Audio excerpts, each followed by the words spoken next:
신앙생활을 하다 보면 가장 많이 듣는 말이 있습니다. 예수를 믿으면 새로운 사람이 된다. 예수를 믿으면 거듭난다. 예수를 믿으면 변화된다. 그런데 여러분, 이 말이 도대체 무슨 뜻일까요? 성격이 바뀐다는 뜻일까요? 습관이 달라진다는 뜻일까요? 감정이 좀 안정된다는 뜻일까요? 물론 이런 변화도 일어납니다. 하지만 성경이 말하는 변화는 그보다 훨씬 깊고 완전하고 기초부터 다시 만드는 변화입니다. 성경은 예수를 믿는 순간 일어나는 이런 변화를 새로운 피조물이라고 부릅니다. 그 말은 이전과 완전히 다른 존재가 되었다는 뜻입니다. 여러분, 오늘은 이 한 가지 주제만 처음부터 끝까지 이야기해 보려고 합니다. 예수를 믿는 순간 사람의 존재가 어떻게 완전히 세워지는가?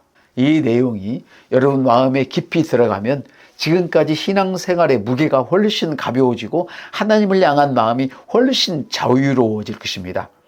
이제 본격적인 말씀이 들어가기 전에 구독과 좋아요, 그리고 말씀을 들은 후에 받아 써주시는 댓글은 제가 여러분을 섬기는 일에 아주 큰 힘이 된답니다. 이제 시작하시죠. 사람은 누구나 문제를 갖고 삽니다. 돈 문제, 관계의 문제, 건강의 문제, 감정의 문제. 하지만 성경은 말합니다. 사람에게는 그보다 더 큰 근본 문제가 하나 있다고요. 그것이 바로 영적으로 죽어 있다는 겁니다. 여러분, 이 말이 너무 거칠게 들리지 않나요? 내가 죽어 있다고? 나는 숨쉬고 있고 생각하고 있는데? 그러나 성경에서 말하는 죽음이란 생명의 부재, 즉 하나님과 단절되어 있는 상태를 의미합니다. 하나님은 생명의 근원입니다.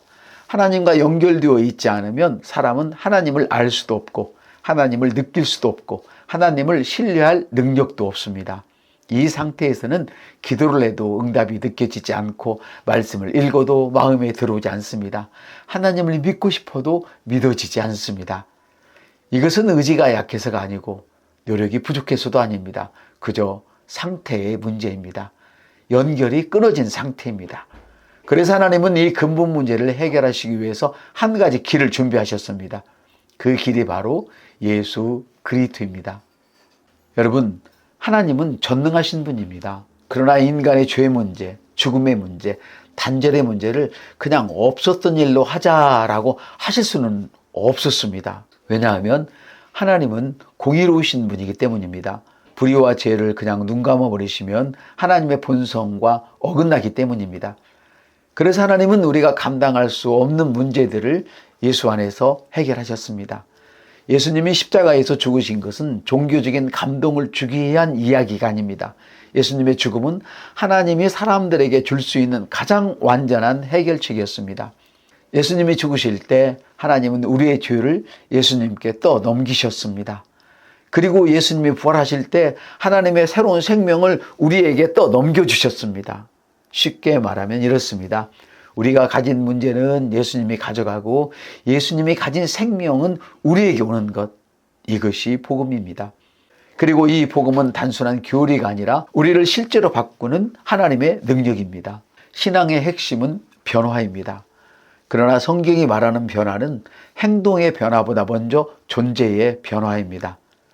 성경은 우리에게 이렇게 말씀합니다. 그리스도 안에 있는 사람은 새로운 피조물이다. 이전 것은 지나갔으니 보라 새 것이 되었도다. 이 구절은 그저 멋진 표현이 아닙니다. 실제입니다. 예수를 믿는 순간 하나님은 우리 안에서 다음과 같은 일을 하십니다. 하나님의 생명을 넣어주시고 영적으로 죽어있던 우리가 하나님과 다시 연결됩니다. 이것이 새 출발입니다. 죄인의 신분을 끝내신다 이겁니다.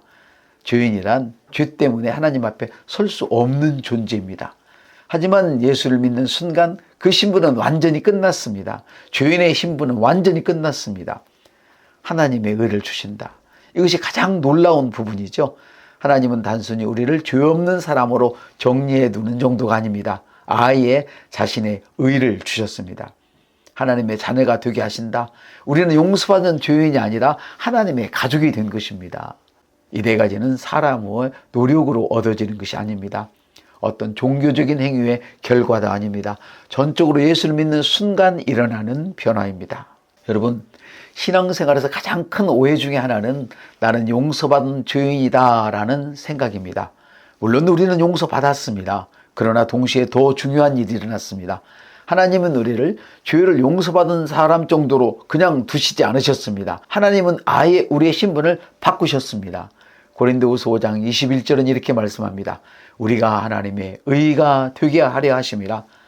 하나님의 의가 된다는 말은 하나님의 기준 앞에서 흠없이 설 수 있는 존재가 된다는 뜻입니다. 다시 말하면 하나님의 기준에 완벽하다는 뜻입니다. 이것은 겸손의 반대가 아닙니다. 이것은 교만도 아닙니다.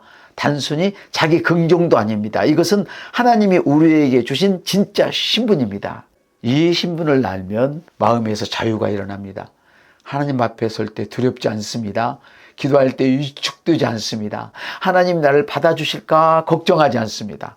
하나님이 멀게 느껴지지 않습니다. 왜냐하면 우리는 이미 하나님이 주신 의로 그분 앞에 서 있기 때문입니다. 신앙생활을 오래 한 분들도 이 정체성을 제대로 알지 못하면 늘 죄책감 속에 살게 됩니다. 나는 부족하다. 나는 늘 실패한다. 하나님은 나를 실망하실 거다. 나는 자격이 없다. 이런 생각은 성경의 진리와 완전히 반대입니다. 여러분 다시 들으십시오.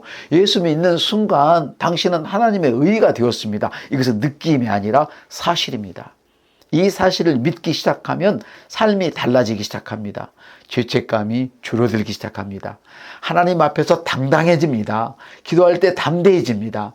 하나님이 나를 통해 역사하신다는 확신이 생깁니다. 신앙이 억지나 의무가 아니라 기쁨이 됩니다. 정체성이 바뀌면 삶의 방향이 바뀝니다. 삶의 방향이 바뀌면 매일의 선택이 바뀌고 결국 삶 전체가 달라집니다. 여러분, 오늘 말씀의 핵심은 아주 단순합니다.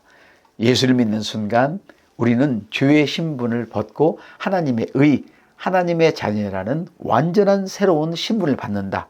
이것이 복음입니다. 이것이 하나님이 우리에게 주신 선물입니다. 이것이 새로운 삶의 출발점입니다.